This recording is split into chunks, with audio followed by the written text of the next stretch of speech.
एक छोटे से गांव में एक गरीब विधवा मां अपने बेटे मोहन के साथ रहती थी।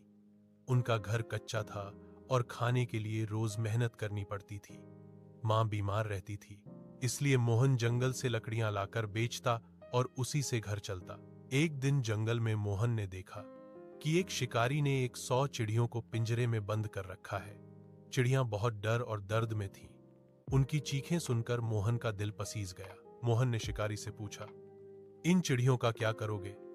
शिकारी बोला, बाजार में बेचूंगा, बहुत पैसे मिलेंगे।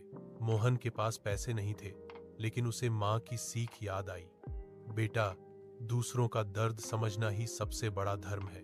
मोहन ने अपनी सारी जमा पूंजी, जो मां की दवाइयों के लिए रखी थी, शिकारी को दे दी और चिड़ियों को आजाद कर दिया। जैसे ही पिंजरा खुला, सारी चिड़ियां आसमान में उड़ गईं।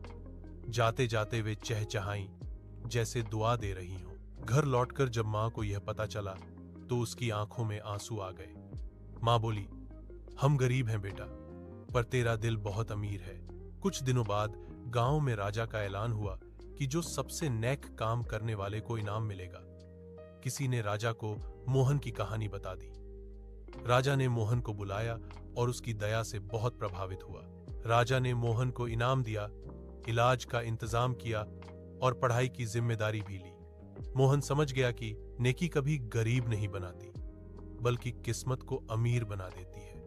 कहानी की सीख: दया, करुणा और अच्छाई का फल हमेशा अच्छा ही होता है। सच्ची दौलत पैसे में नहीं, अच्छे कर्मों में होती है। अगर चाहो तो मैं इसे और छोटी, बच्चों के लिए या स्कूल स्टेज पर सुनाने लायक भी बना सकता हूं।